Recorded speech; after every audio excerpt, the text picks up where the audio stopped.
let's just sew whatever. Hello everybody and welcome back to my channel. In today's video we are making the Riva mini backpack from Bagstock Design. I am really happy with this pattern. I'm not happy with how I sewed it because it is very crooked. It's like, it's fine though. I think my materials are a little bit too much. Maybe a softer vinyl, maybe like an accessory weight vinyl, because in the corners, like, there's a lot happening with the slip pocket on the front. So maybe just more of like a quilting cotton would be best. But let's go ahead and start making it. Alright, I'm going to go ahead and get started on the Riva mini backpack from Bagstock Designs. I have a total of 4 zipper pulls and 3 zippers that I'm going to make. 2 are zippered pockets, so those are the shorter pieces of zipper tape, and they only need 1 pull. And then the longest zipper is going to have 2 zipper pulls, so you would just add your zipper pull in opposite directions. Making sure there is no bubble.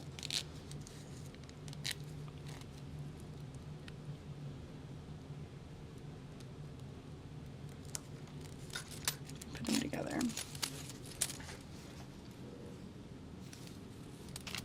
So now that all of my zipper tape is prepped and ready to go, I'm going to work on all of my straps and strap connectors. So I'm starting with all of the small pieces that are for the 3/4 inch D-rings.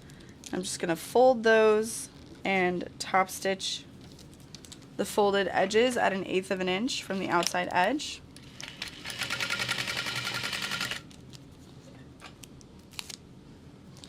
Honestly, I probably could have cut this all together and then cut them individually.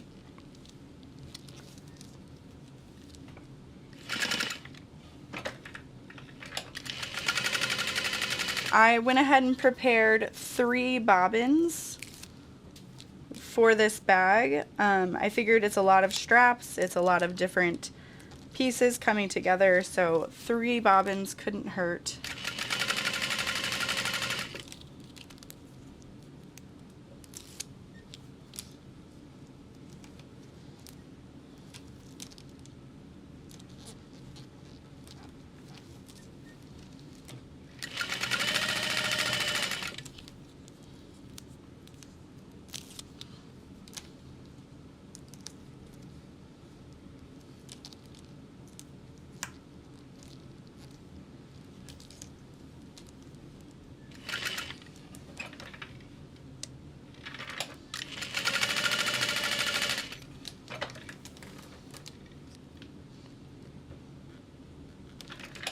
So this is crossbody strap connector that goes in the zipper panel. These are the D-ring attachments for the straps, which honestly I may not need some of these. I'm tempted to just make them fixed straps within the bag. I don't know if I planned it for that or not, but it's definitely something I considered.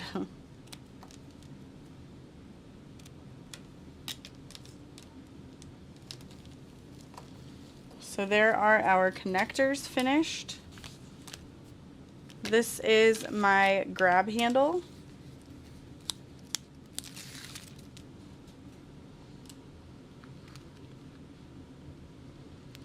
Which is a little bit further down in the pattern. This is optional, but this will be just like the other straps. You fold the long raw edges in towards the center and then fold that in half again and top stitch. And the edges of this are enclosed within a seam, so I'm not worried about finishing off the short ends.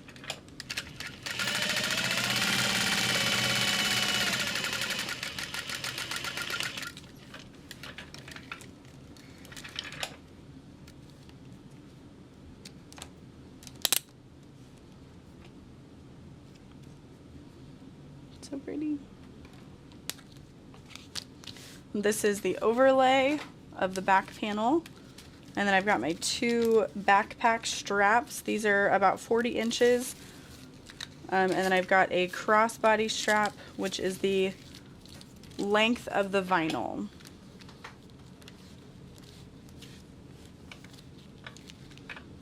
I am using 1/2 inch wide double-sided tape that is from Weft and Warp Co., but I do sell it on my website as well. I really like this tape.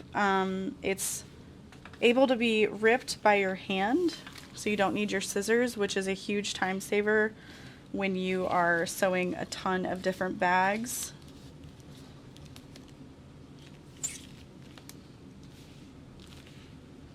And I don't have an issue with my machine and double-sided tape. I don't believe that it's a water-soluble double-sided tape, but it's not something I look for anyway. So for these straps, I am going to sew down one of the raw short edges.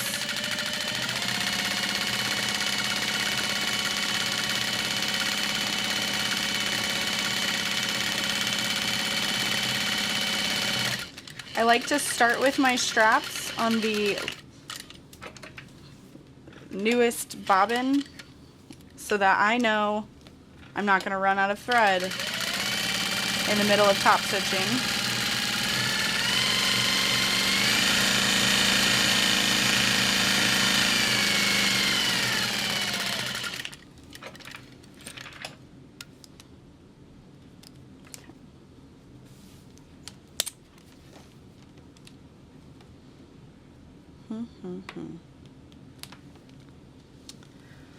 Okay, there's one.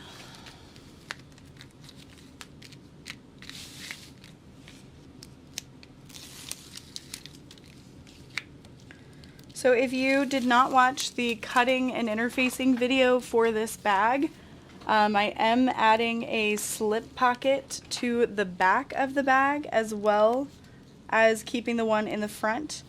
I think I'm gonna change up that top zipper closure, or the slip pocket. There is a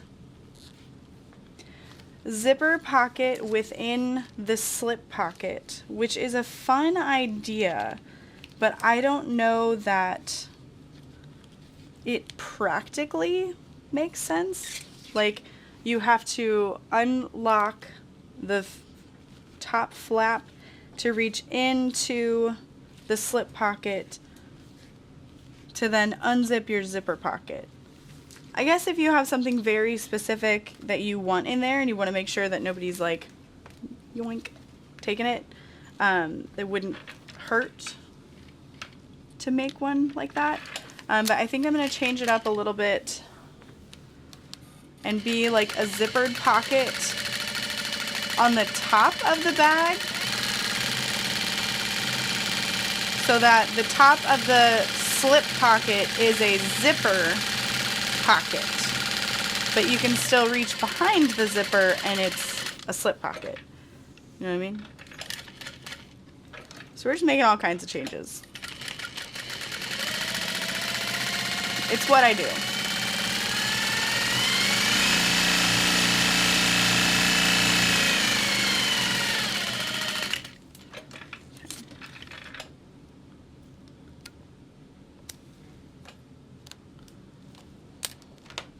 One more strap to go. And this one I can go ahead and turn into a completed crossbody strap, which is great because then I can get rid of some of this hardware. So I've got 2 snap hooks and the slider. If you're using vinyl for your straps, I do carry 3/4 inch wide mouth sliders on my website, which means they've got a really tall opening to make room for your vinyl. But you could also do a double-sided strap with vinyl and then a coordinating print, and that will help reduce bulk as well.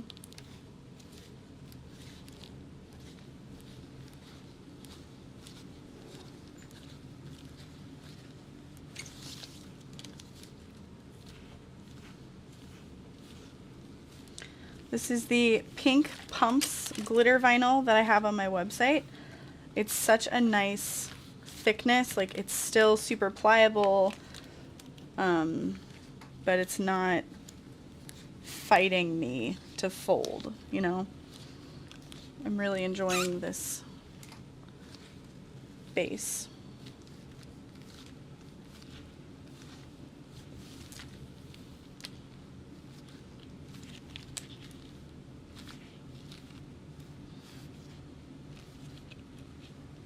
It's also not like super sticky. You know, you've felt vinyls that you're like, oh my gosh, that's so sticky.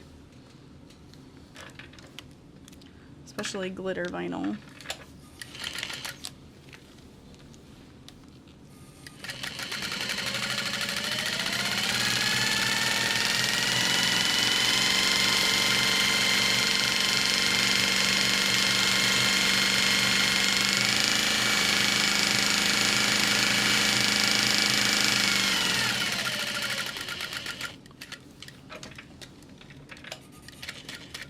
One of my favorite things about sewing with an industrial is like I can feel the machine pulling the fabric away from me.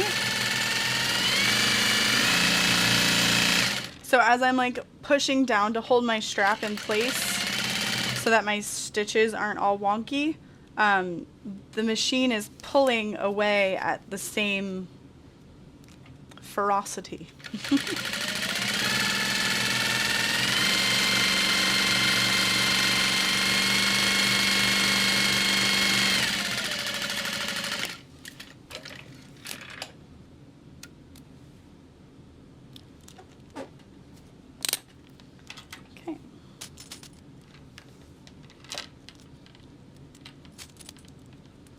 So then you can either use rivets to hold your strap in place or you can sew it. I'm going to go ahead and use rivets. So I'm grabbing a few caps and a few posts, and then I'm grabbing my hole punch and I'm just going to punch a hole here. And this is the rainbow glitter hole punch that I have on my website. If you have any issues using this, please, please, please email us. We can't know if they're defective before we ship them out. So if it's not working at all, when you're using like even two hands, it's just not making a full cut, please let us know, okay? We have so many of them, and you know, all items have defects, so just a reminder. I do have a video about using the hole punch where I mentioned that same thing, but if you didn't see it, again, please just let us know.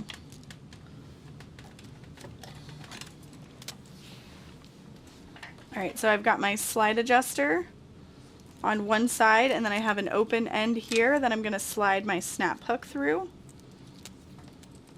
And then you're going to go up and over that center bar.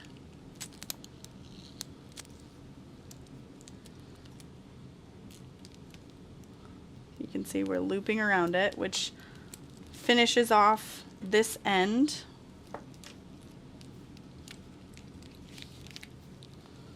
And then we'll add our other snap hook to this side.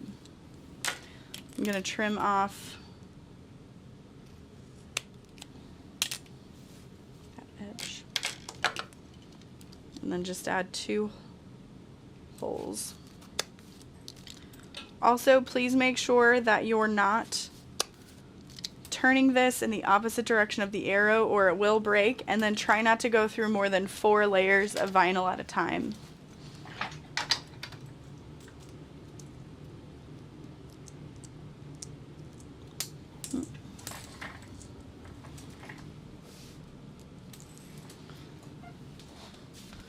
So I've got my cap through one side, I'm sliding on my snap hook, and then just folding over that edge and adding the cap until it kind of sinks down, and then I'm going to set this. I use Cam Snaps press with a buckle guy die. So there is my crossbody strap complete, so I'll set that aside. And then I'm going to start to follow the pattern a little more.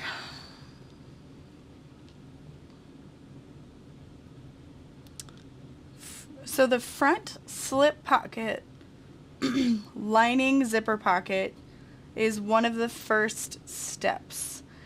And like I said, to me, that's confusing. I don't know how I feel about it.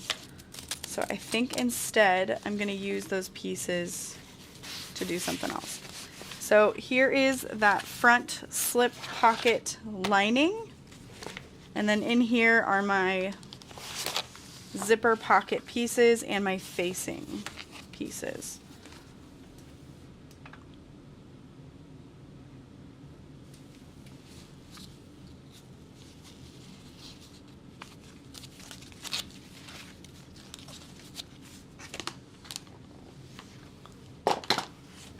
Okay.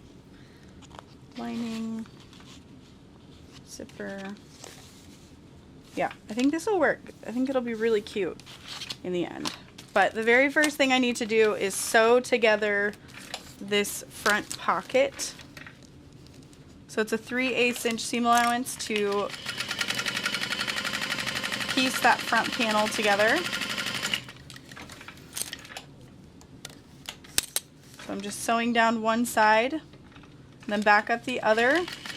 Make sure that you're not sewing through the other side of your exterior.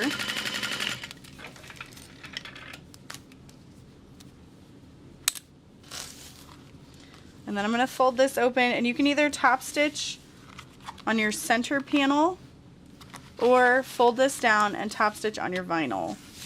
And it really is a different look either way you go. I guess I'll do top stitch on the front panel. So I'm folding that seam towards my accent fabric, towards the printed fabric, making it stand out more than the vinyl.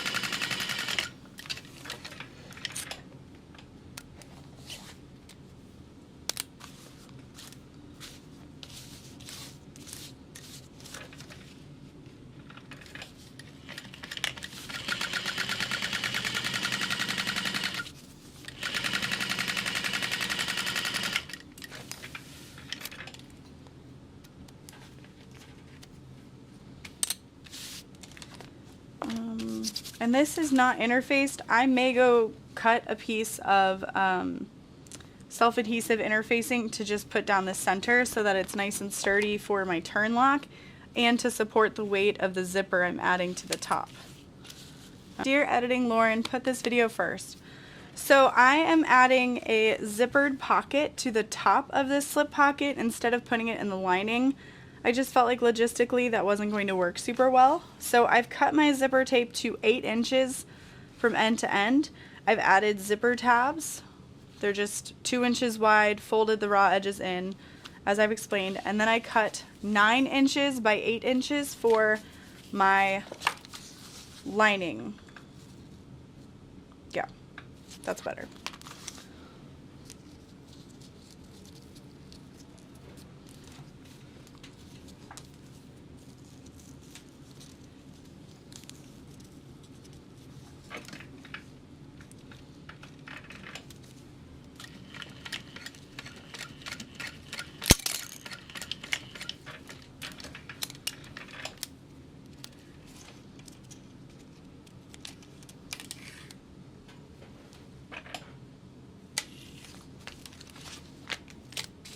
Yeah, that's much better. So you want to make sure that you've got enough seam allowance on the side so that you're not sewing through your zipper tabs. Okay.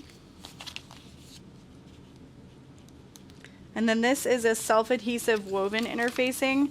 It is not my favorite to use when making the full bag, but it's really nice to have for making adjustments, and if you're sewing and you're like, well, crud, I need a little more interfacing, or putting it over purse feet. It's kind of cool for that too.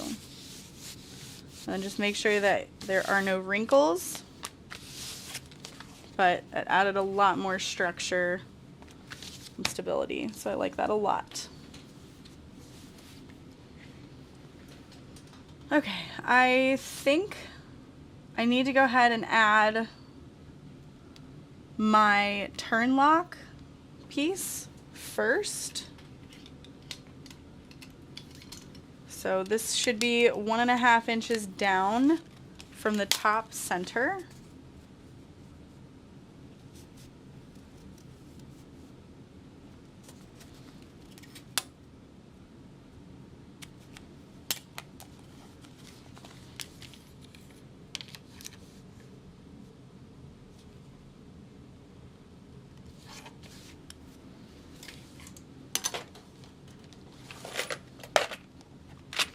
You'll have to bear with me. I am still learning these.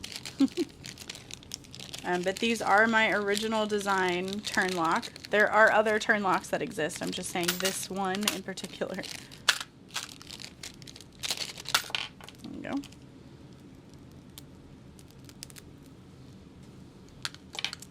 And then this piece goes on the flap. This piece goes on the front. This is the part that turns. So now that I have my center marked, I can use this, and I'm going to be marking out the top 4 parallel lines, and then seam ripping that open very gently. And then you're going to want to add some additional interfacing, maybe some foam or like Decaville Heavy, and even some glue.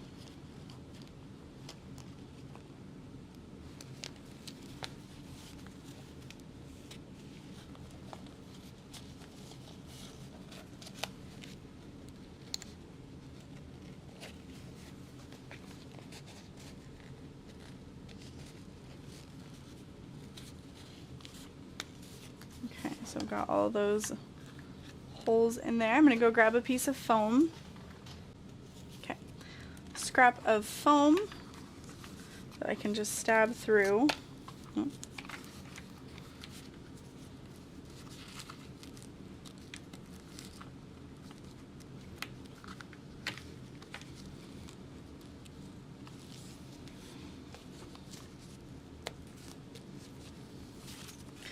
And then we'll add our washer. I think folding the prongs in for this is best, so they'll grip.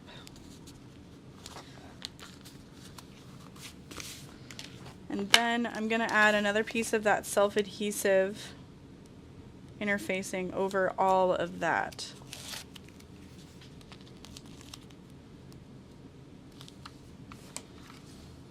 So I've got it stuck, but I'm pressing it from this side so that I know there are no wrinkles.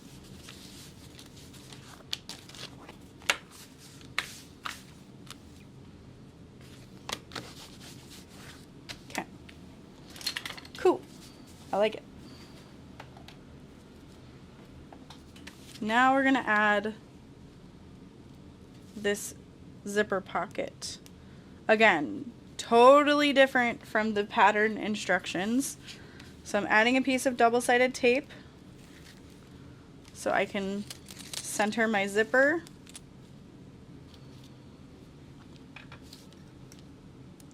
Just that little extra is going to help us close off the zipper pocket. So I'm going to go ahead and tape those right sides together, creating a zipper sandwich.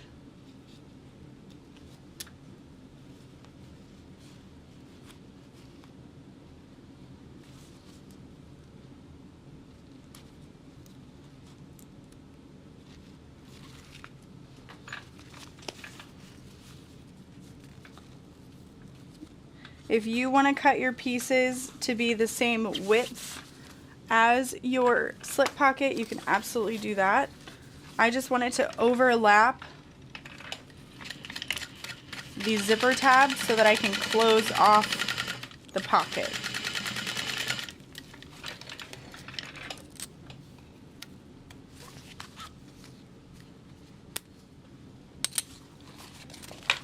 So we're going to fold this down and top stitch.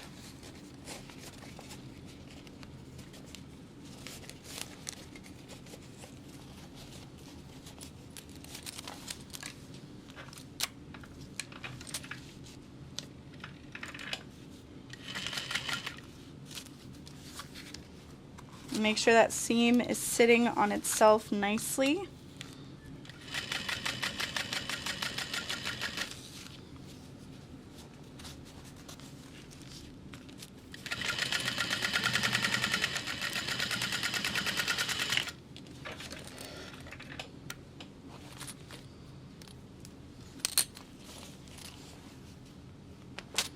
And then we're going to add the lining side of that slip pocket and the lining of our zippered pocket.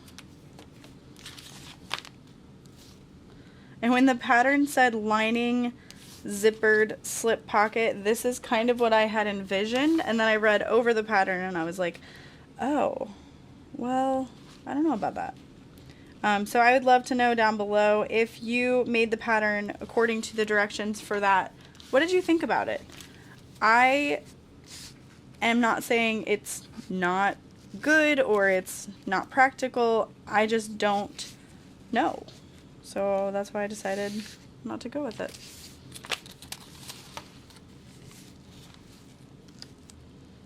Okay, so we're centering that zipper on the lining.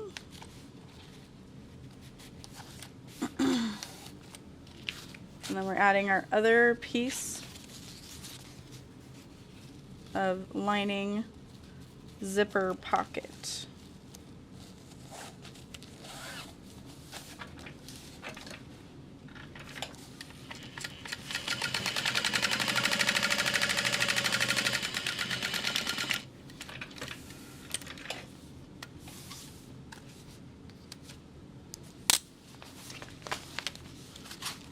And then opening that up to top stitch.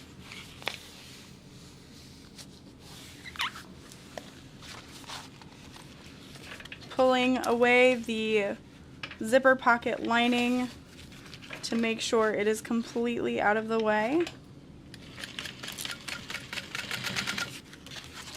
And that seam sits flat.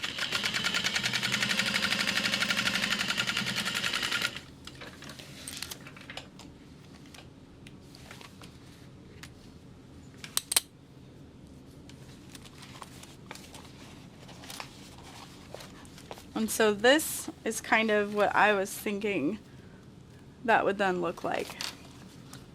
And if you are a very tactile person and you don't want that zipper like touching you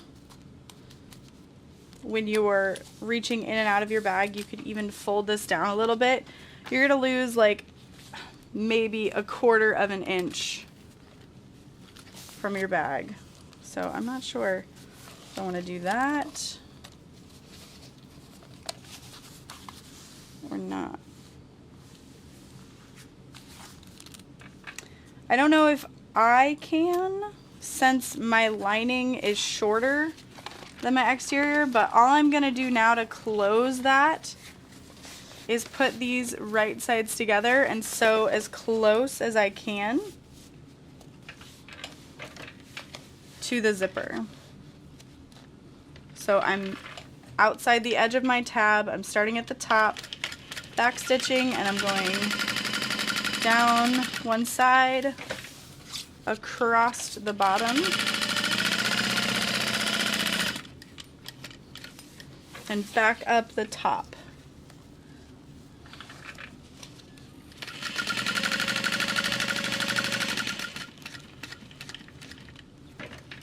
Again, getting as close as possible without going through your exterior fabric, because then you're going to mess up your seam. So then I can fold this open And voila, it's a zipper pocket.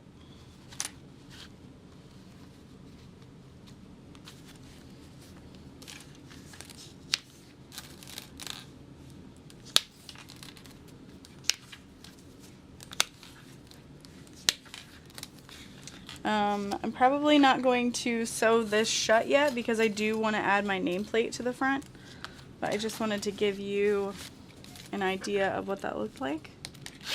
So you can unzip that. I don't see any raw edges. I don't see any of my zipper tape showing. And this pocket is easily accessible but still keeps your stuff where it should be. Okay. Have fun editing that, Lauren. Okay, nameplate. Don't forget your nameplate.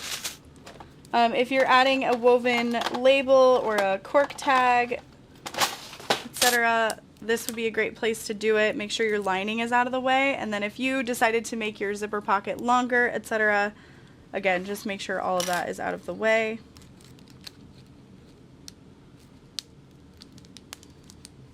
It's 11. So that's the center.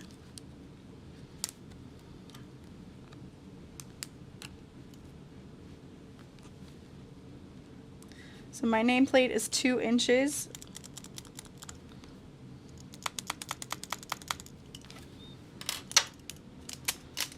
So I find the center, I lay my nameplate down to find where my prongs are. They could vary from each one to each one, so as long as I lay it within that 2 inches, I know that it will be as centered as it's gonna get.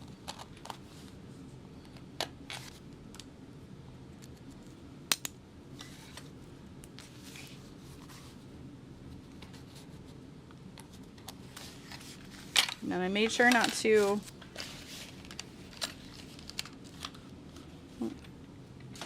it's the wrong nameplate washer.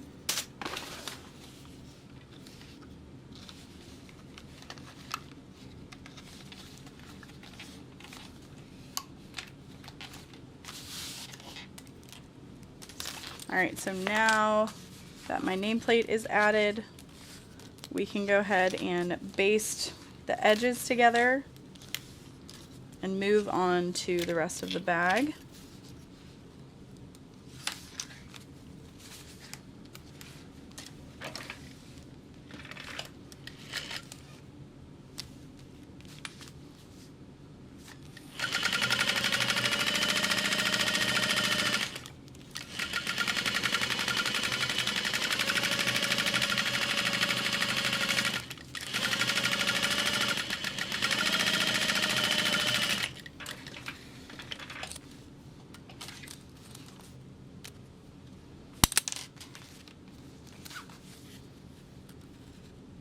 So pretty. All right.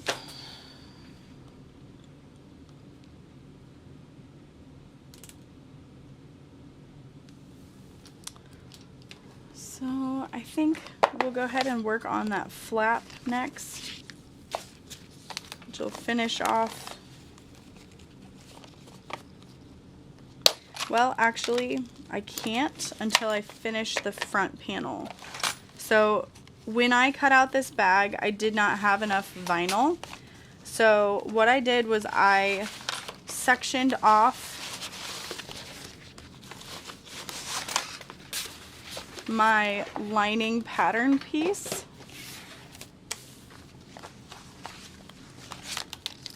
So what I'm gonna do is now sew this together using a 1/2 inch seam allowance, which that'll change however you decide to cut it.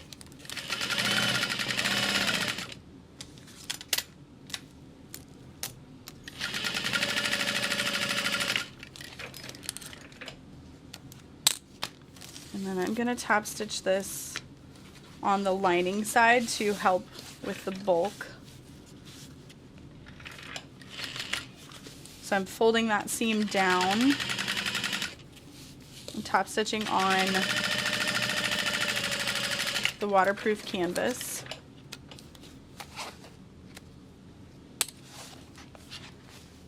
Like that. So it's a nice thin seam versus turning it the other way and adding extra bulk. So that it's then 2 layers of vinyl, because right now it's 2 layers of waterproof canvas, but 1 layer of vinyl. And then I'm going to check the size by laying it onto my lining piece. Perfect. And then I'll add my interfacing. This is a self-adhesive foam or fleece. No, fleece. Lofty fleece from Fabric Therapy. I used this on the gusset pieces of this bag as well in the cutting and interfacing video. So I'm going to stand up and center this.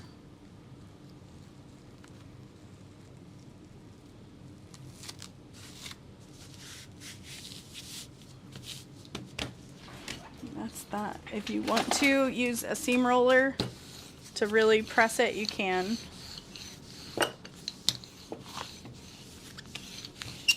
I think we're good. Now, if you are not adding a slip pocket to your back panel, this might look a little weird, so just be wary of that.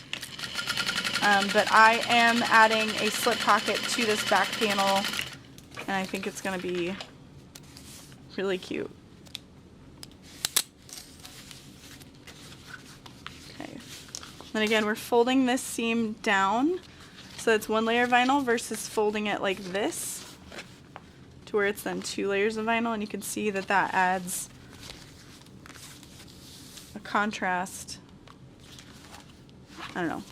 Just try it. Try folding it different ways and feel and see what it looks like, and you'll learn a preference for how you like to fold your seams depending on your materials and what its purpose is. 1 bobbin down.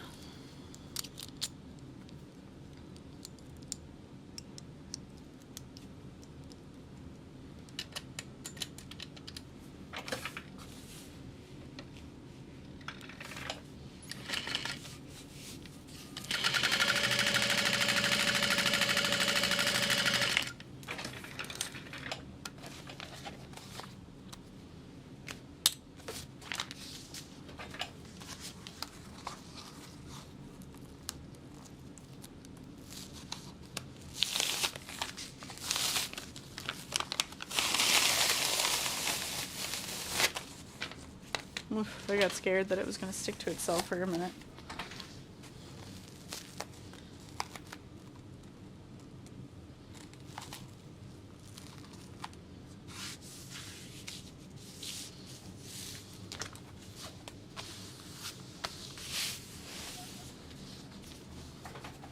Okay, so I'm going to find my centers. I'm going to use this one as my front panel. Not that it really matters, they are the same pattern piece.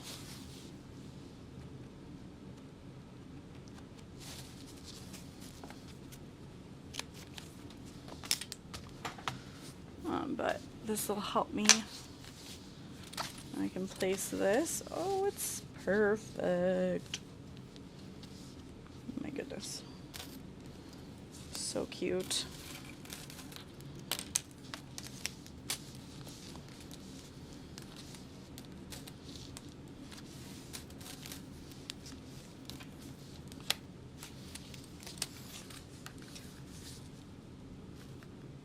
So this is the front of my bag. You can't see where that lining is pieced together. And if anything, it just kind of adds a different texture to the bag, especially with glitter vinyl. So I'm gonna wait to baste that all together. I'm gonna work on this front flap piece. I have used the self-adhesive interfacing for the stabilizer, and I'm just going to sew right around that outer edge. And then we're going to be adding our flip lock holy piece to this one. So we're actually going to be like cutting a hole into it. So trimming around that curve. And then we're going to turn this through and top stitch. And it's going to be 1 inch up from the bottom edge.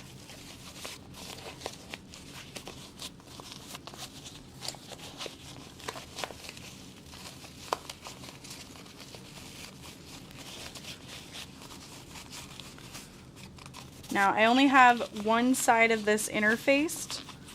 If you are using a magnetic snap for this instead, there are instructions given. But the one side that I've interfaced, I'm going to make my top edge. It just has a different look to it. Like the seam just sits better in that direction. So if you need to flatten your seam, a nice heavy edge roller is so nice to have. I think I got that one off of Amazon possibly.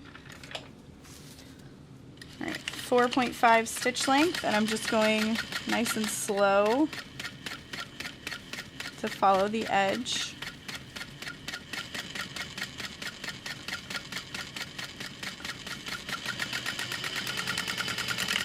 This would also be a fun place to add some kind of tag on that flap. Here is what that will look like. Ah, love it. So I'm going to mark out my center, and then this part is going to take some time. Cutting around, etc., is always so time consuming. It's one of the reasons I'm like, do we need to add these? But they are really fun. It's a fun skill to have. So what we need to install it is a screwdriver and some glue. So I'm going to take out my screws, and I like to use my machine magnets to help keep all that together. And then I did magnetize this screwdriver by just keeping it on a magnet for quite some time. Okay. So any marks that I make, I'm going to put on the wrong side just in case. But we're going to find our center.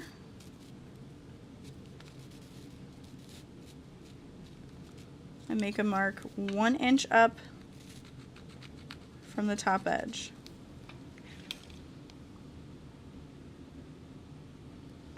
And then we're going to center the turn lock on that.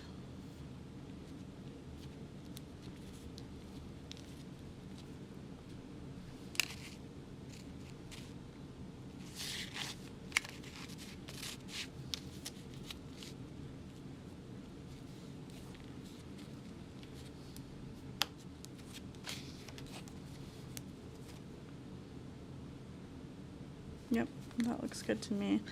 And this is truly like the scariest part. This could really make or break your bag. So I'm just coloring in all the area that needs to be like cut away basically. And now you can either use hole punches, which are the cleanest finish, or you could use little scissors and your seam ripper, but you do not want to overcut. You also don't want to undercut. So it's a fun, terrifying process. Love that for us. Another thing people do is kind of hole punch across all of it. Definitely want to use glue and fray check, all that good stuff. Okay, so cut away a portion, and what you want to do is add the turn lock like from the other side and make sure things line up okay. Looks like I still have a little bit of cutting away to do, because I want to see all of those screw holes and I don't want any on those edges.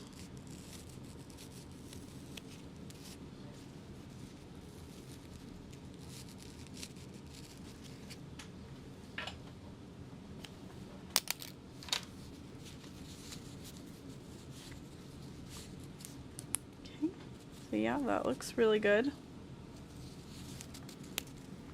Looks good on this side. I have access to all those holes, and it's not within that edge. Hopefully you can see there what I mean. So now I can use some glue and fray check. I have this fabric fusion that I can use around the edges of the fabric. And then I have some Gutermann glue that I can put in the screw holes really quick. And you want to make sure you're not pushing on this glue, like it doesn't need much. I'm also going to add a little bit of glue to the back plate. The back plate should have some teeth that help grip. And again, you do not want to use too much glue, or when you push all those layers together, it's just going to come out. All right, don't lose your screws, one at a time.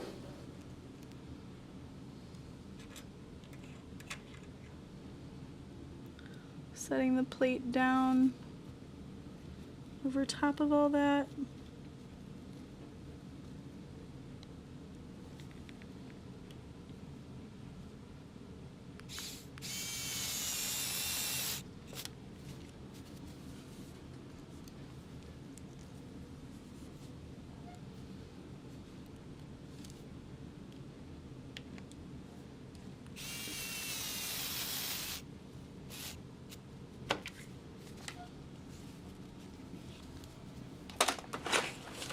Tell me why I'm over here like, I did it! Yay! Because I never use them. And then just take a scrap of fabric and wipe off any excess glue. Especially before you go putting your bag fully together. Make sure there's no glue.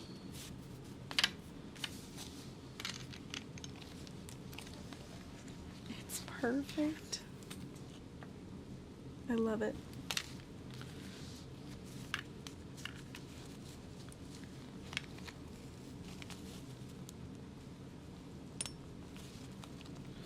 And then it should have a little give because you want it to be able to hold things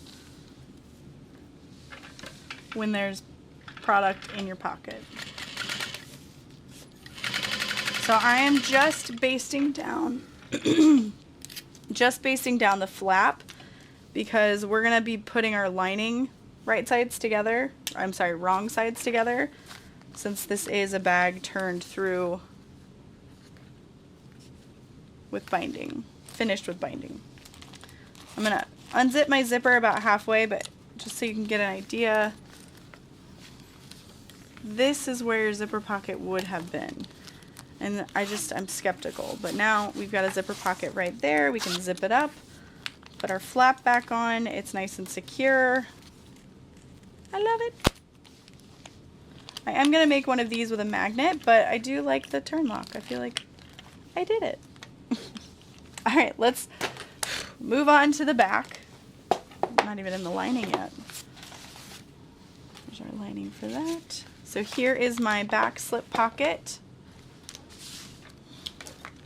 I'm just going to do a 3/8 inch seam allowance along the top.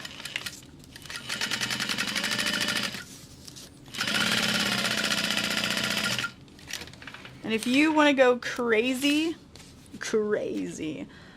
with pockets on the outside, you could add a zipper pocket to like the front of this slip pocket.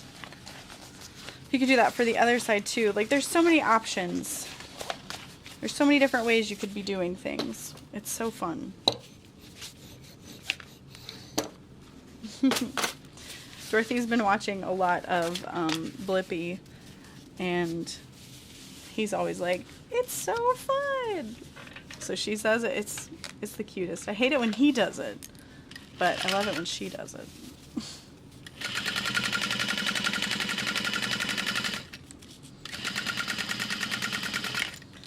And if you did not want to piece together that front panel of the slip pocket, you could just cut 2 of the lining for that pocket. It would be just as good. And honestly, like I'm here for this. This is really pretty.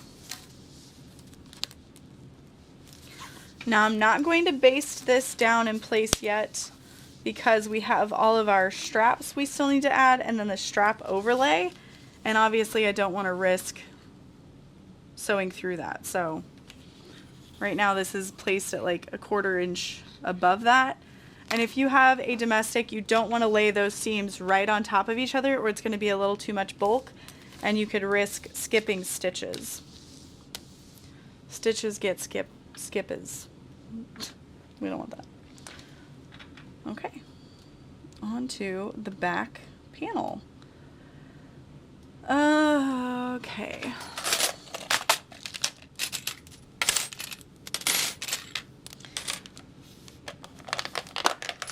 So I am changing my back panel up from how it is written. And I'm going to be using square rings and slide adjusters and just making them a fixed handle instead of adding all the hardware. I love the idea of it. I just don't want to do it for this one.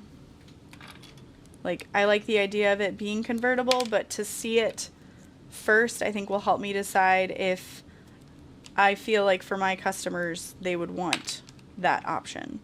So these are my crossbody connectors that are going to go in my zipper gusset. So I'm going to set these aside for now. And then I've got my handle, my backpack straps, and then the connectors that go on the bottom sides. You definitely will need these so that your straps are nice and adjustable. But what I think I'm going to do is just have the 3/4 inch square rings down in the bottom corner and then fix my straps in the top underneath with the grab handle, etc.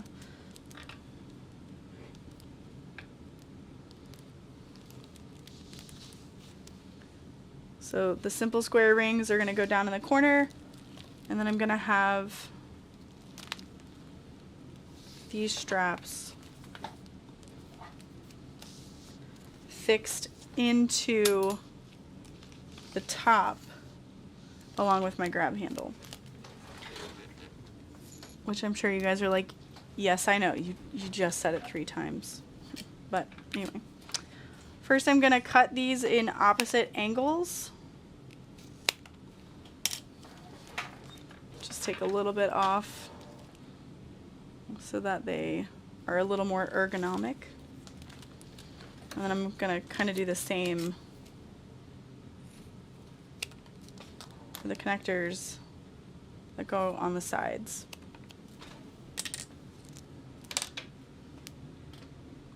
And these get placed 1.25 inches up.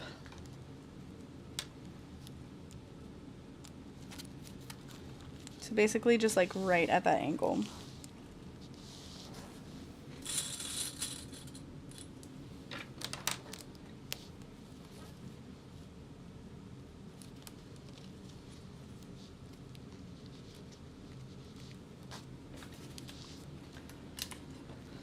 Okay.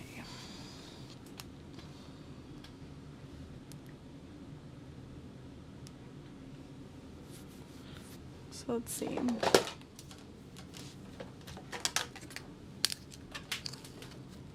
Oh wow.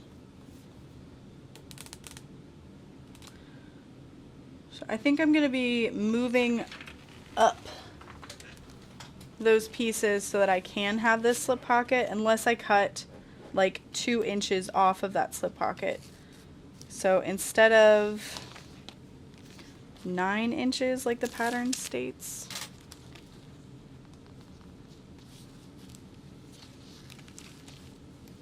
and I mean, I could just also remove the slip pocket and then put it over top of all of that.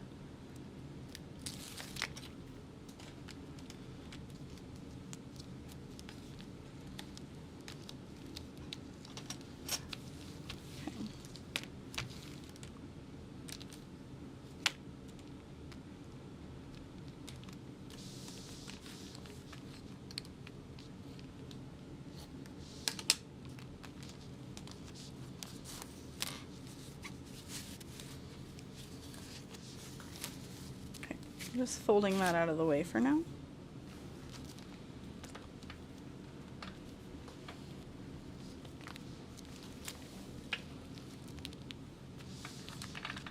Okay, let's see. So I'm gonna do 10 inches up, which is just right above my joined line. I'm gonna fold this in half to find my center.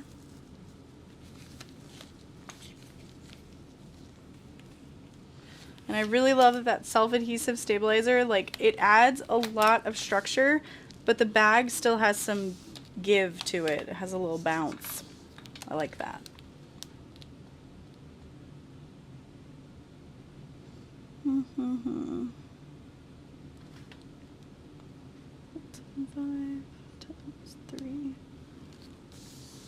So the grab handle is going to be like 2.25 inches. We'll just do 2.5. We'll find that center.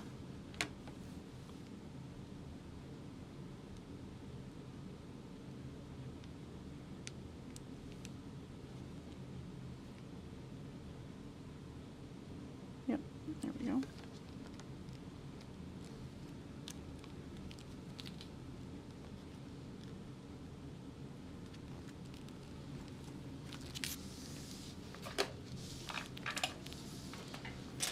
I'm going to baste this together. I don't have my lining to the back panel yet, which is good. It's not time for that.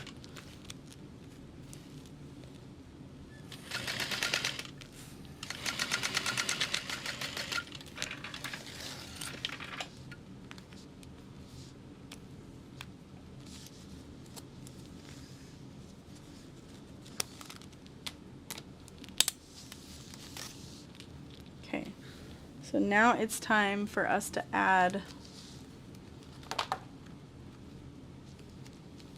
the straps, which we want to go in opposite directions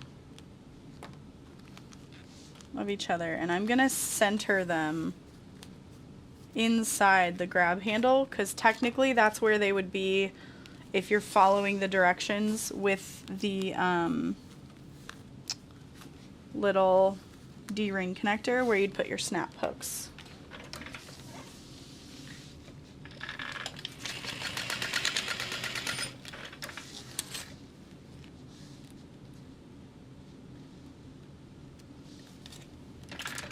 And what's kind of a fun idea is if I wanted to add snap hooks to the bottom of these, then they could be detachable, and then you could just tuck them into that slip pocket and wear it as a crossbody only.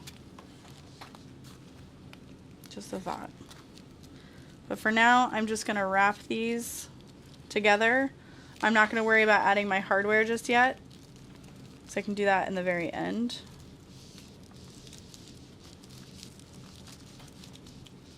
Just kind of tie them together. And then I'll add my overlay.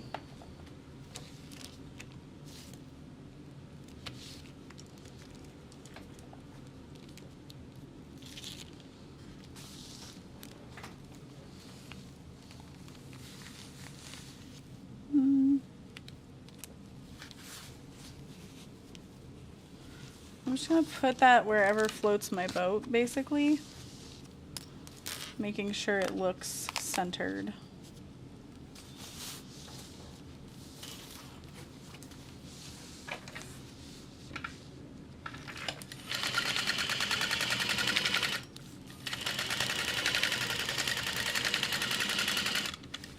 And what this piece does is it's adding extra reinforcement to my strap connectors. You could even add rivets under or through that. And then I'm going to do a second line of stitching through that one more time. But one bad side to the self-adhesive is the stickiness. So if you're having issues with like breaking thread, skipped stitches, it's because of the stickiness basically in that self-adhesive. So just be mindful of that.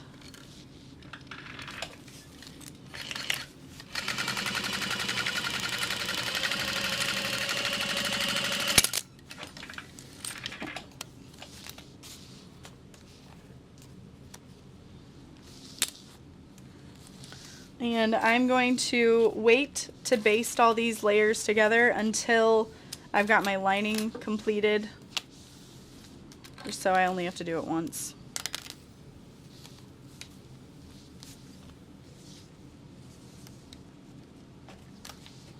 But we can set back panel aside. I think it's super cute.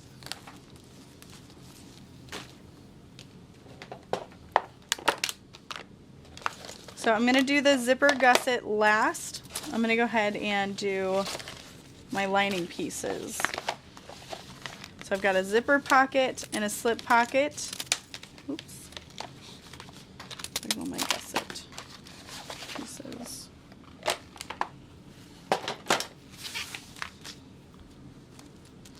It's always so satisfying when your to-sew pile is just like dwindling down.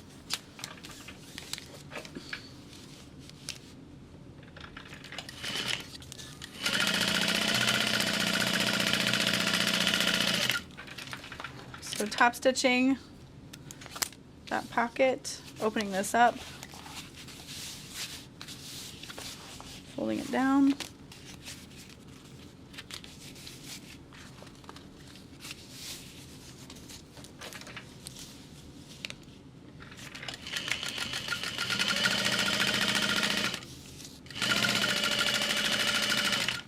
top stitch.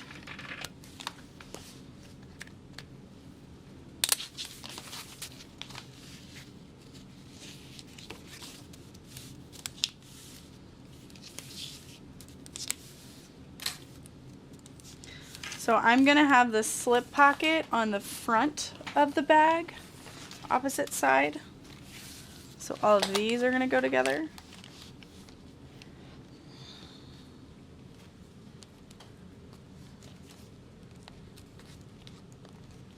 And then the only interfacing that I have used is that self-adhesive, and it is without of my seam allowances. So just be mindful. When you're binding this bag together, you're going through a lot of layers. So keep that in mind. I'm going to go ahead and baste all this.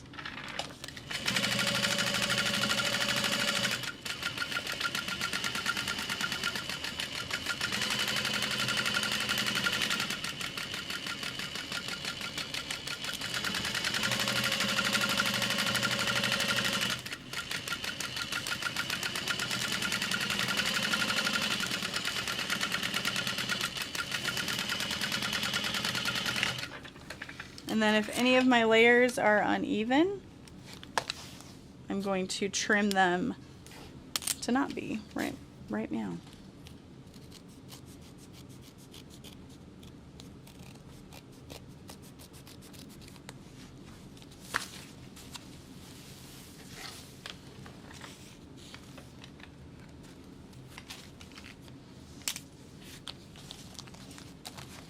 Look how cute. The structure on this is so perfect. I like the little slip pocket there.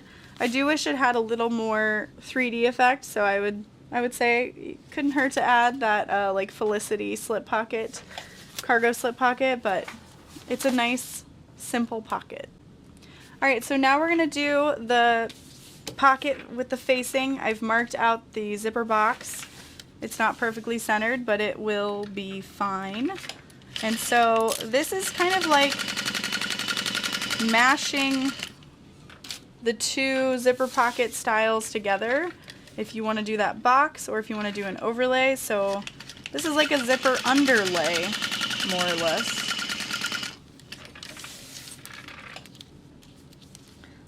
I like to just do the two long boxes and backstitch at the beginning and the end. I'm going to cut this open.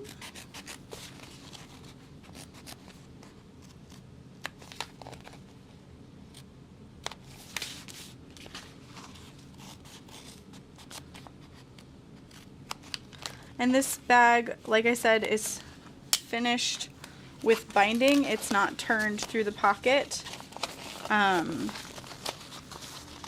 So we don't need to worry about leaving a part of this open or anything.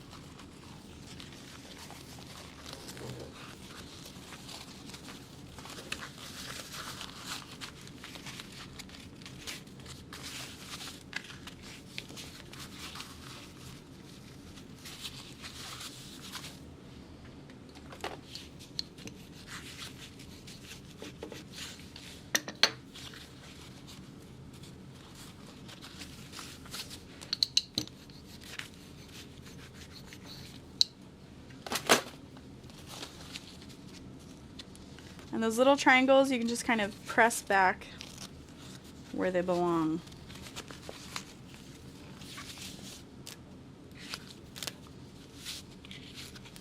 And then to help hold it together while I'm working on the other part, I'm just going to use these clips. Stay in place. Okay. So now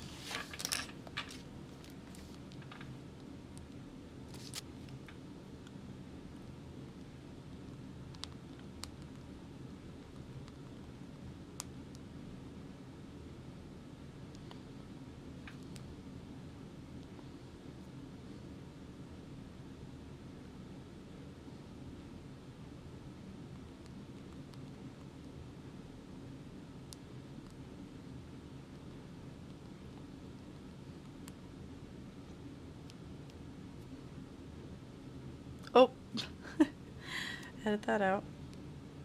Maybe I will, maybe I won't. Just sitting on my phone. Oh, make those marks, okay, 3/4 of an inch in, but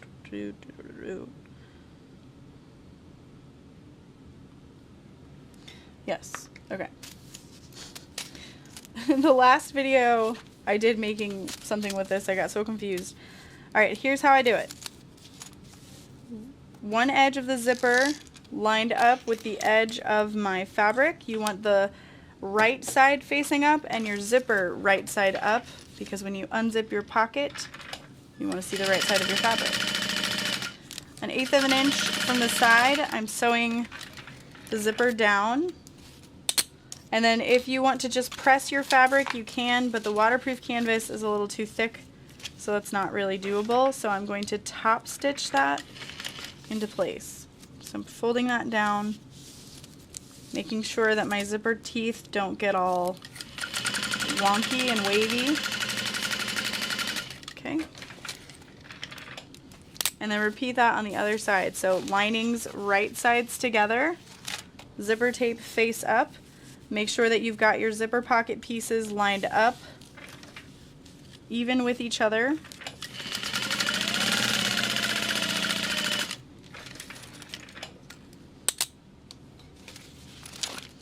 And then I'll top stitch that down.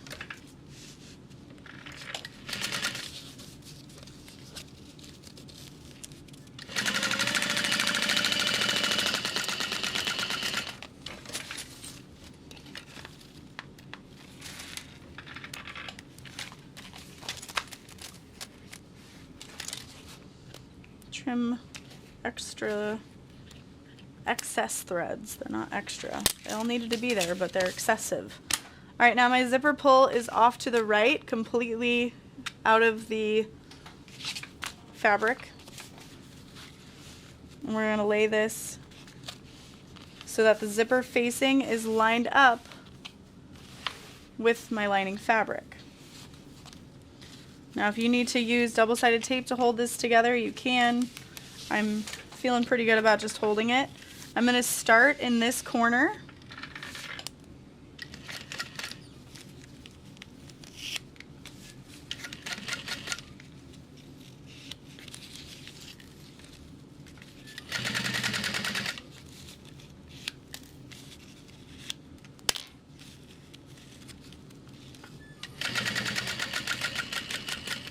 I'm going to pivot around.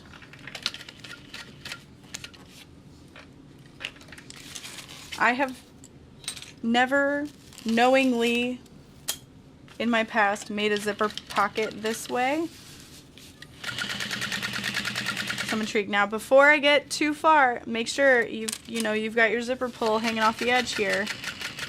So I'm going to leave my needle down and in, and I'm going to unzip it just a little bit. But now I've sewn 97.4% of the zipper, so I know it's not going to get wonky as I unzip it. If those triangles start to kind of move on you, you can just bring them back into that seam and then finish that off with your zipper pull inside.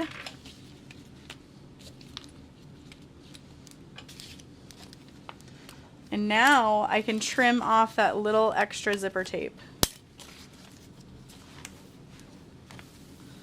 But I really like having that to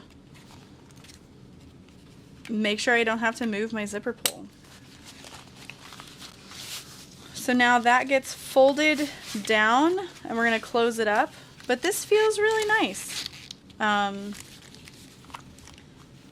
It's added a lot of structure to the zipper that I didn't necessarily know I wanted or needed, but it's not bad. So now we've got some extra fabric hanging off the end here. We're going to trim that off and then close up the pocket completely.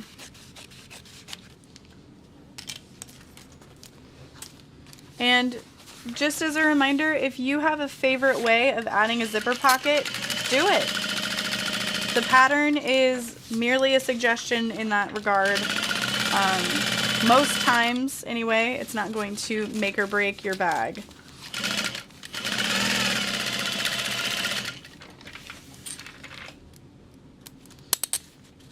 And then if you don't need to sew across the top, but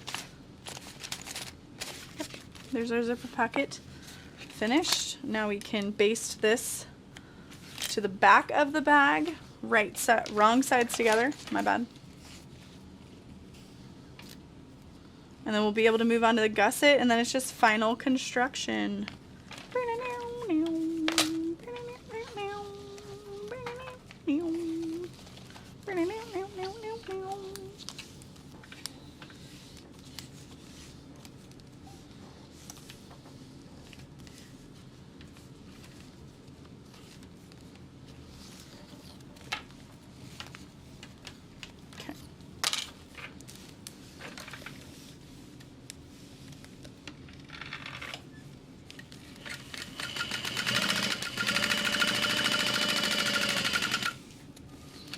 So now I'm basting everything in place, including my side connectors.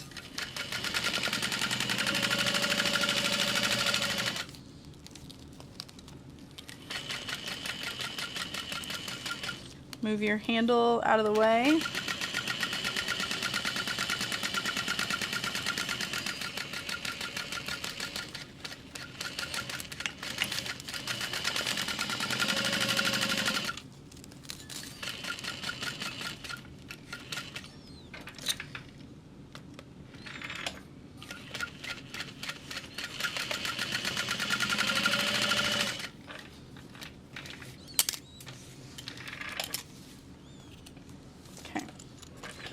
So now I'm going to trim all this so it's nice and even.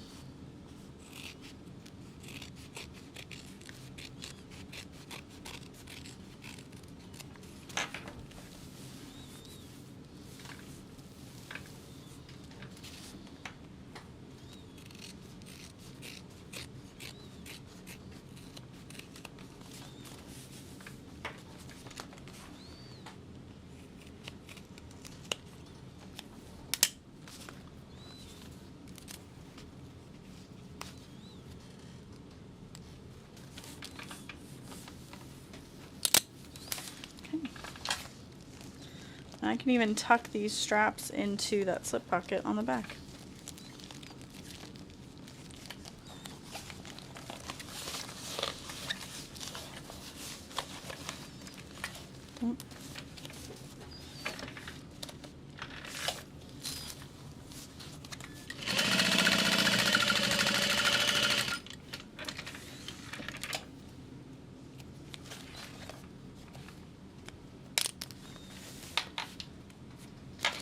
And then just unzip your pocket like halfway so that your zipper isn't in the way.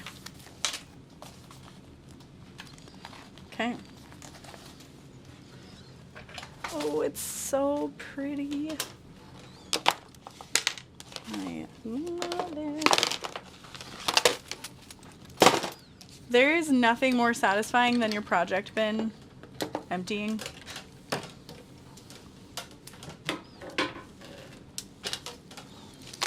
I'm just like, ooh, yes.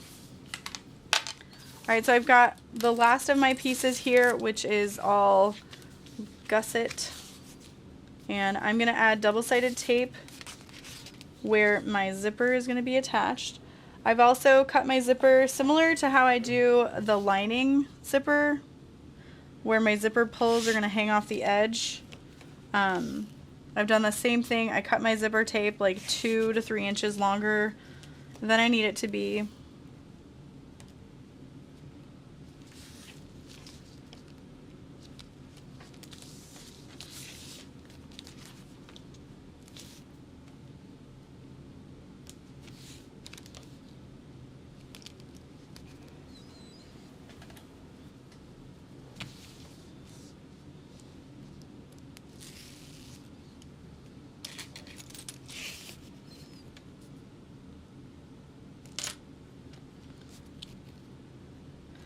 And then I like to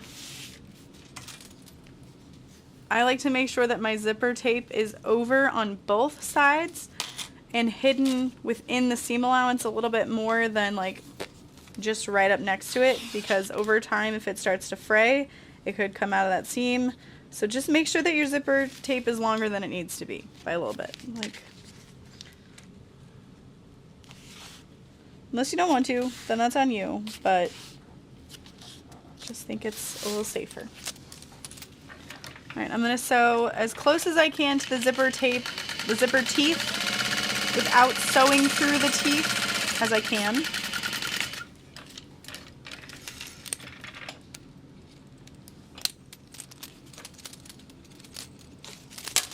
And then we'll open that up. I like to press my lining out of the way. And then roll over my exterior so they're sitting right on top of each other to create this nice seam. You don't want your zipper tape or your lining under, you want them like right together, because if you have it like this, it's gonna sit weird, your zipper could get caught. If you have it like this, they sit nicely. If you have it like this, you could get like skipped stitches because it's uneven layers. So just make sure they're sitting right on top of each other.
Got that finished. So now I'm gonna zip my zipper pulls in, and I'm gonna add my strap connector to that gusset piece.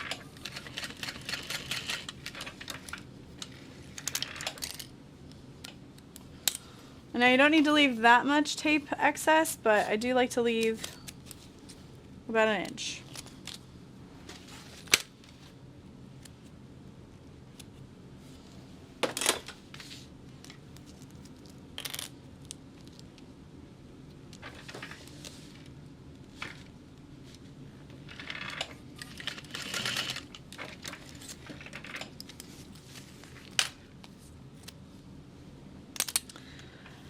I believe you could make this bag without binding, but it is faster to just do it with binding.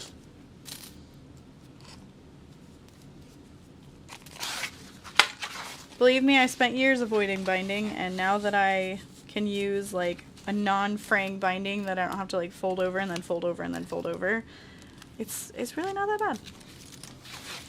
But no judgment if you hate binding. I understand. Okay, so I've got right sides together on lining and exterior, and I'm going to sew at a 3/8 of an inch seam allowance. Make sure to go slow at your hardware. You don't want to sew through your hardware.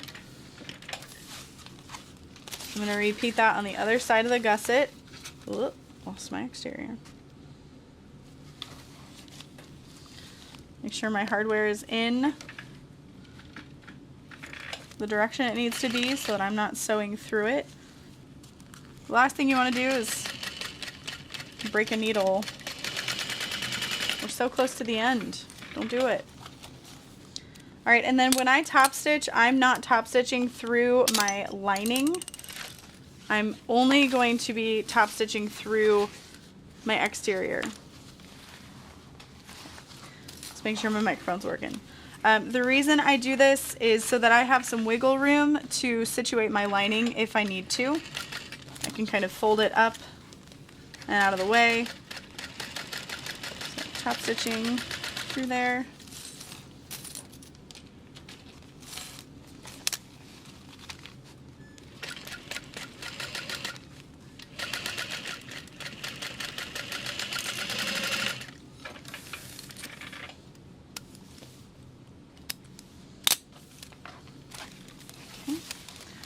And I'll put these wrong sides together. And what I like to do for the gusset is make sure I have the exterior facing out, interior inside, because your lining fits inside your exterior. Your exterior doesn't fit inside your lining. Kristen, looking at you. Anyway. So I'm going to clip that together as is, and then what I do is I roll this over, keeping everything else clipped. So now I know if things aren't sitting well, I can fold my lining up.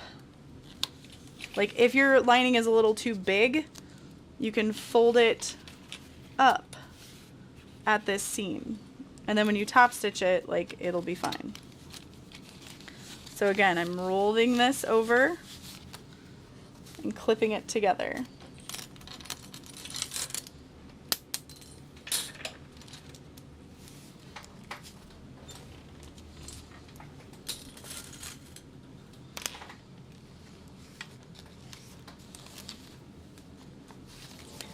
So now that that's clipped, I can just baste all of this together.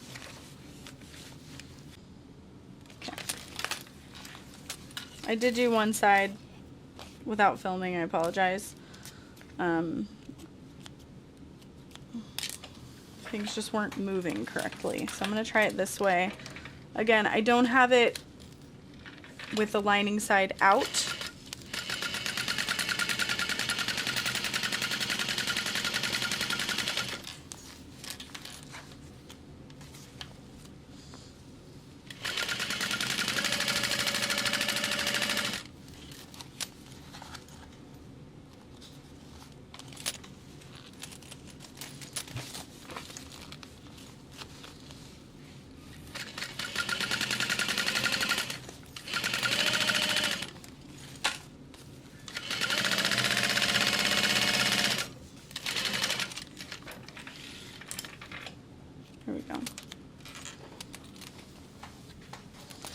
and then clean up any threads so they don't sneak into the binding. Alrighty. It's time for the glitter clips. We're gonna fold this in half to find our centers.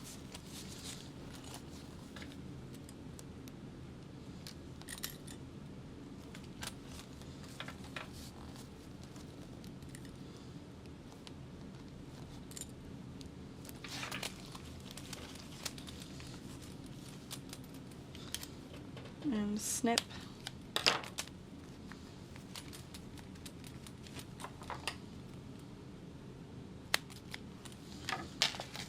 Find the bottom center.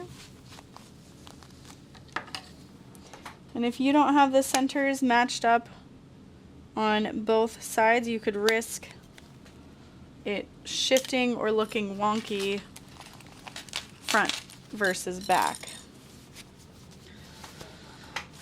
So let's go ahead and start with the front of the bag.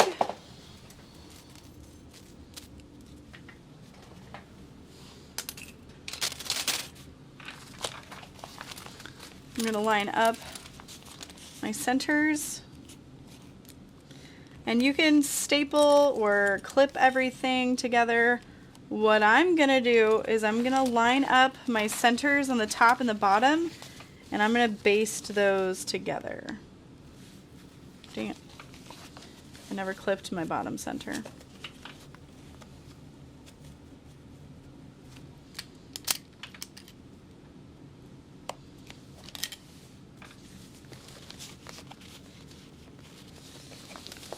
so I'm just going to super quick add a little tack to that, well within my seam allowance. Like I've got it, oops, sorry, barely hanging on.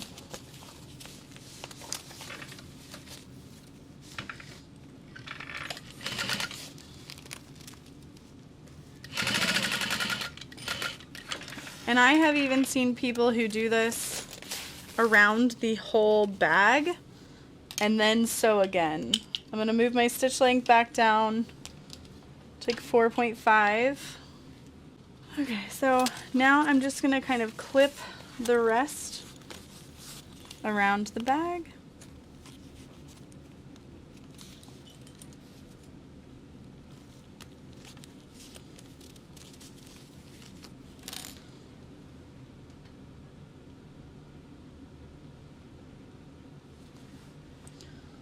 Now I'm just going to check where we want the gusset to sit. Okay, yeah. So the gusset should sit below that slip pocket. That's good. That's what I thought. To prevent bulk.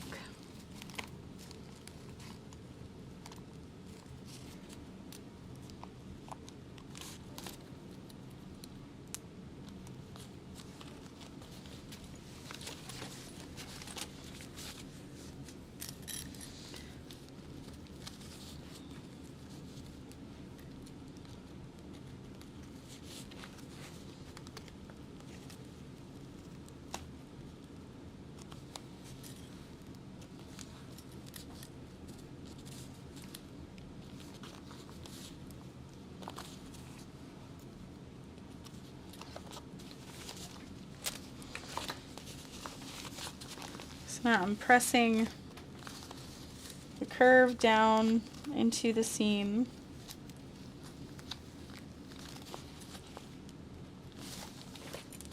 And I do that by just kind of like grabbing that in my hand and pushing out at an angle as far as I can.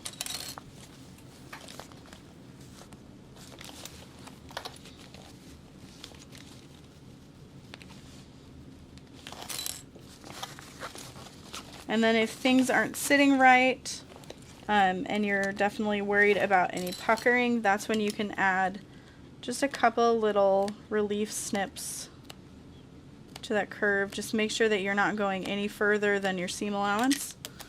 So I've added those little snips, and then you can see it just sits flat a little bit nicer.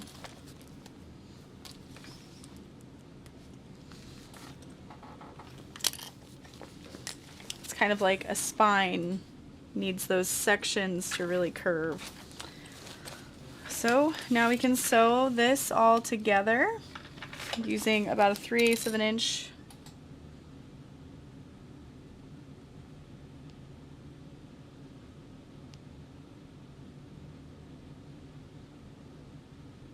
Yeah, 3/8 of an inch seam allowance.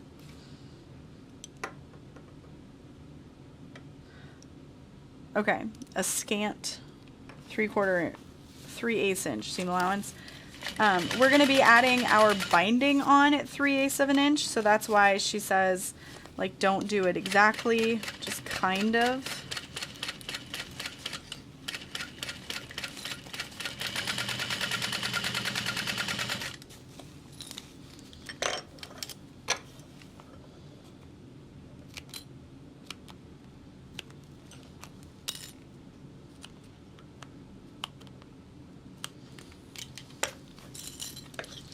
So yeah, just adding those little snips is going to help everything just kind of sit together a little better.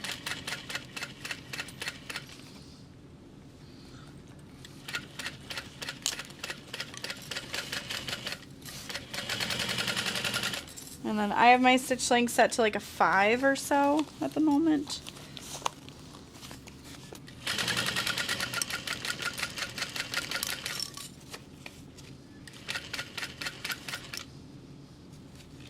And then I use a screwdriver to help me with puckers that might arise. I just kind of press down on it with that screwdriver. That seems to help.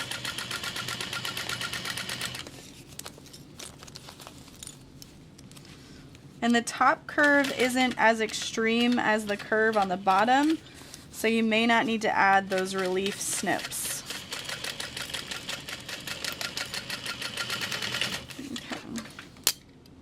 Ah, bobbin got me. I thought it sounded empty, but I was like, there's no way. But yeah, we're on bobbin number 3 now.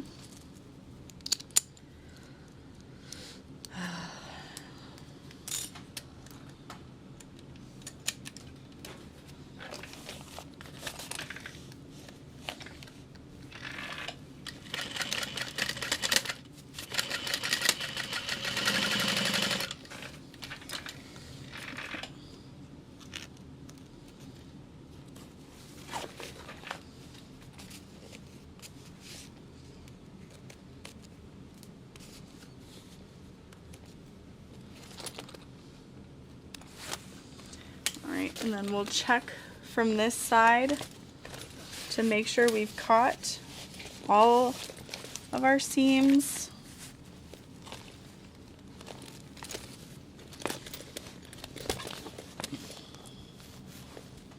Looks good. So I'm going to go ahead and add my binding to this side now. And I'm just going to use pre-made binding. Yeah, why not?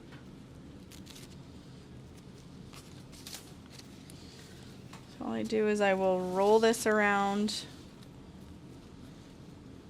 the edge, make sure it overlaps by a little bit, cut, and I know I have 2 sides that need to be done, so I'll cut them the same width just about.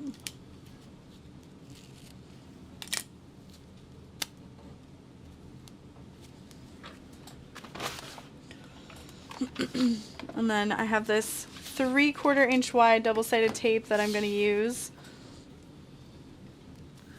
down the middle of this. And then as I add the binding, there's no shifting, which is awesome.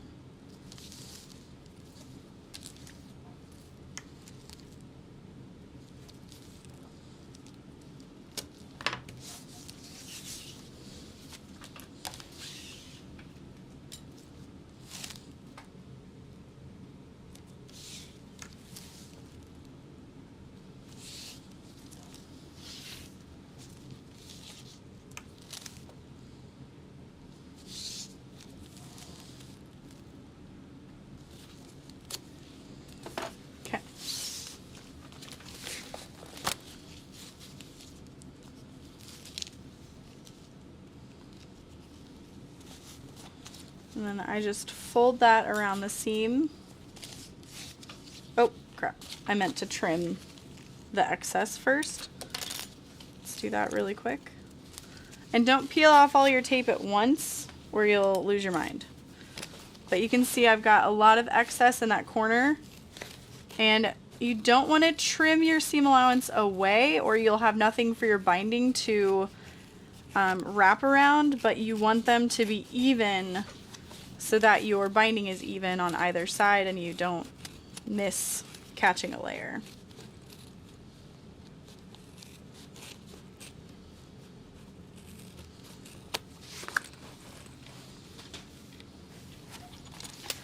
Like the top edge is good. There are a few edges that are overlapped, but not many and not by much, so we're good.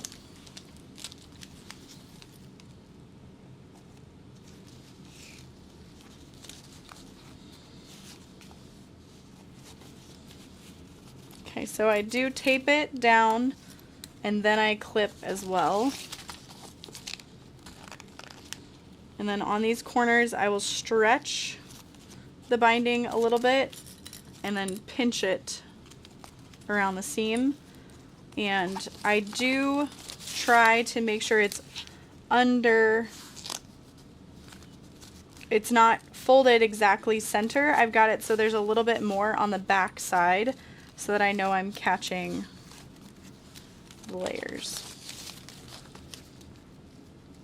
My friend Brittany of the Emporium, what she will do is she has double fold bias tape by the roll and she'll just wrap it around the edge and sew it all at once, I think. I'm pretty sure. She might watch this video and she might comment down below.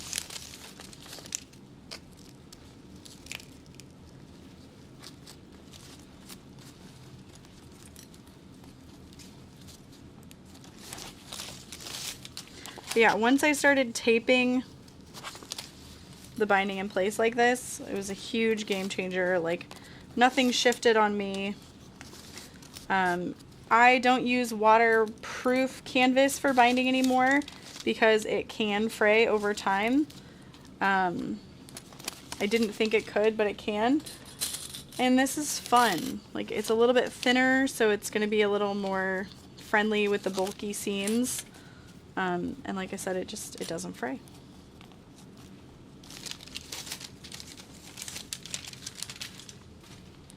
So I'm going to fold over that edge. If you want to, you can use a lighter on that. I'm good. And then overlap it a little bit. And now we're ready to sew that all into place. And this is where I like to use a little screwdriver as well to help me with all those layers and make sure that my binding doesn't move, especially around the corners. So what I like to do is just like press down into the binding so it's not shifting and I'm not risking a nail. And I already had the screwdriver here to change my needle, things like that.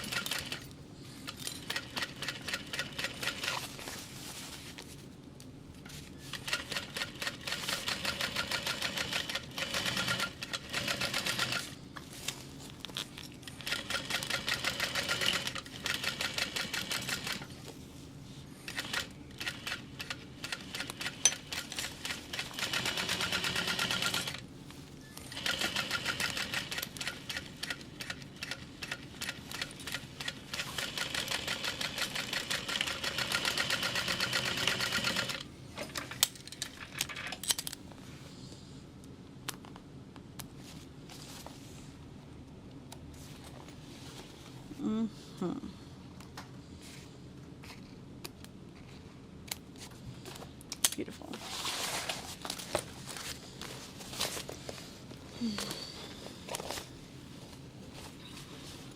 Other side. All right, moving on to the next side, we want to make sure that our exteriors are facing the same side.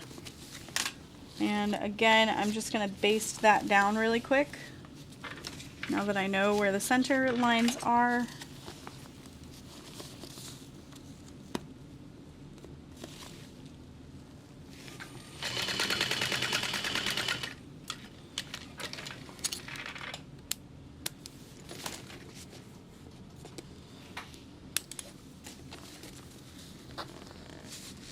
And same with the bottom.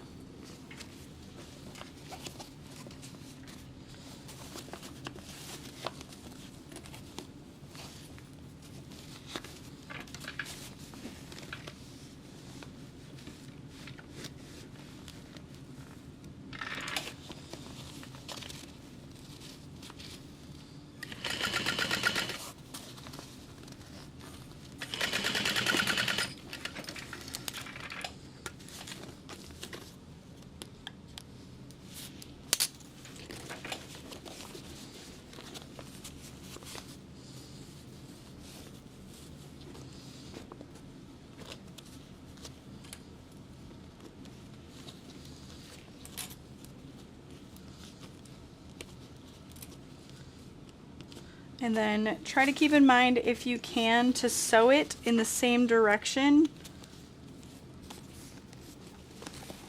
on both sides, and then keep in mind where your pocket and gusset are lining up.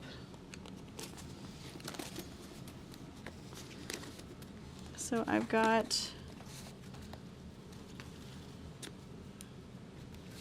all that kind of stuck together. So like right now it would be, let me get all these straps out of here. Here we go. Now it can sit a little flatter.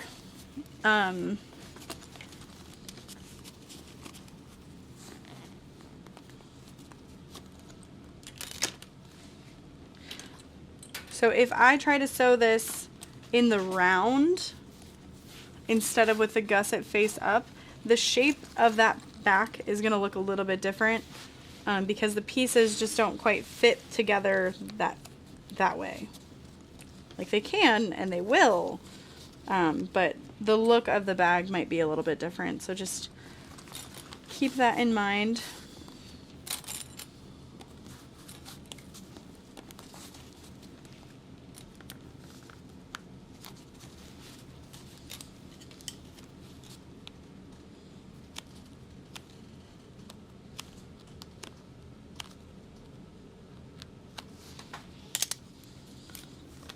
Snipping into that corner, making sure it sits flat. Repeat on, oh.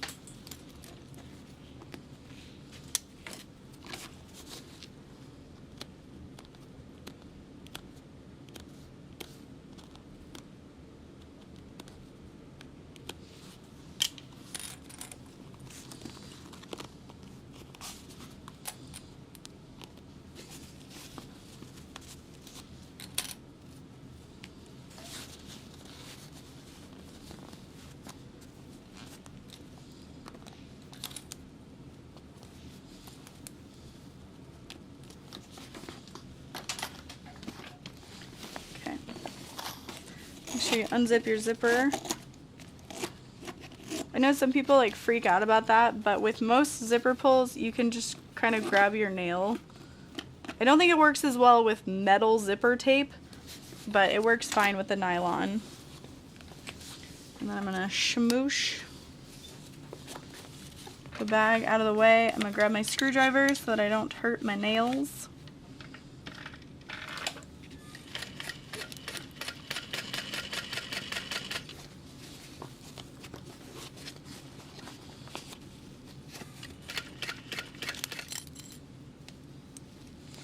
Actually cut out 2 of these bags at the same time, and with the second one I don't think I cut out any interfacing because my vinyl I think is going to be structured enough that I don't need it.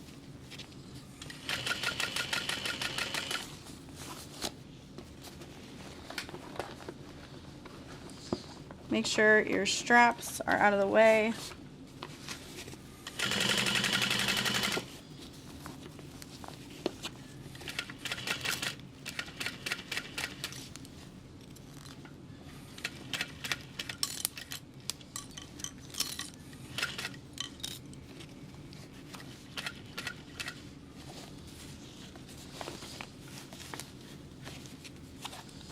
sure D-rings, square rings, etc.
And then trimming up that seam, especially down in the bottom corners. This is where I've lost a little bit of my pattern piece, so I hope it looks okay in the end.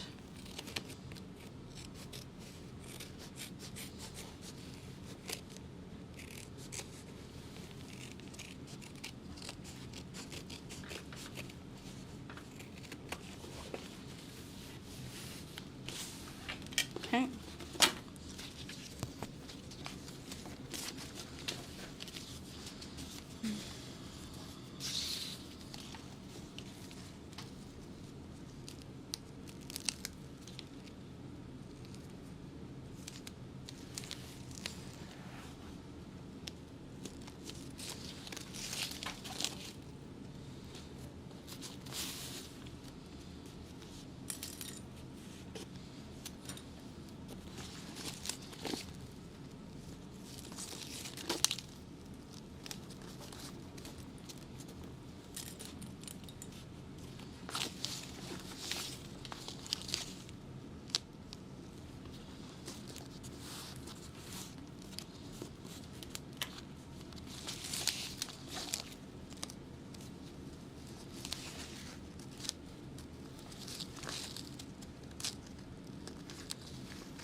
One thing I did not do and probably should have was double check that I caught all my seams on the outside.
almost finished.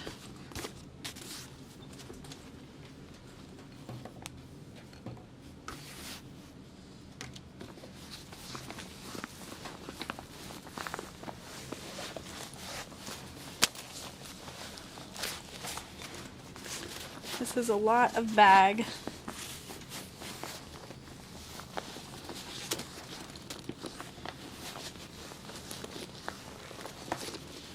Definitely be mindful of what you choose.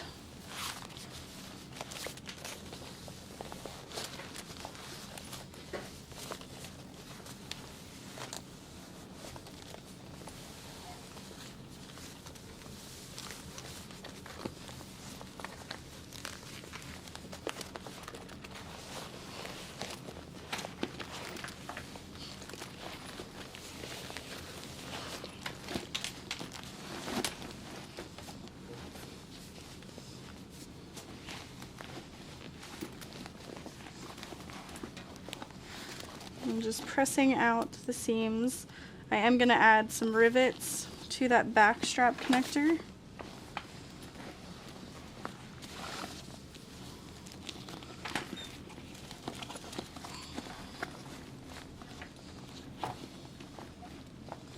Well, the back looks really good.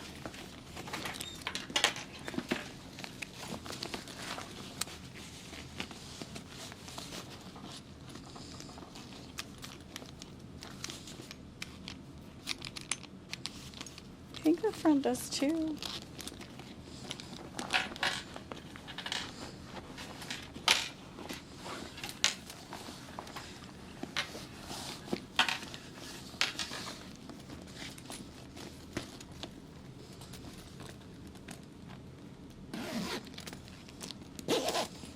So much structure. My goodness. Alright, so let's go ahead and finish those straps. Oh my gosh, the back is so lopsided. I don't know what happened. I could tell something was a little off. Oh, that makes me so sad.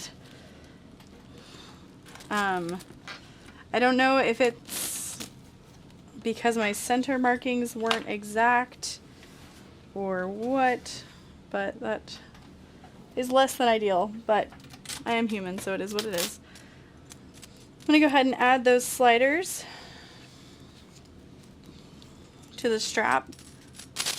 Keep some space, come around your square ring, and then you're going to go under the top, around the center bar, and over it. And then make sure that you clip together the correct pieces that need to be riveted or sewn together.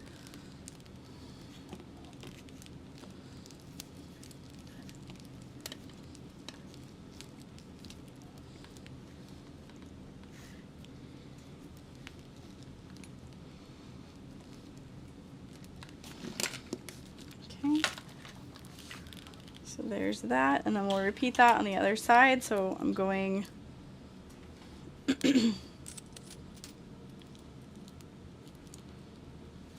around that center bar, making sure there's no twists. I'm going to come down and around this square ring. Again, making sure that nothing is twisted. From the top of the center bar over and under the center bar, and then clip that together. So now all I need to do is add a rivet through here, and then a rivet through the end of that slide adjuster, and this bag is complete.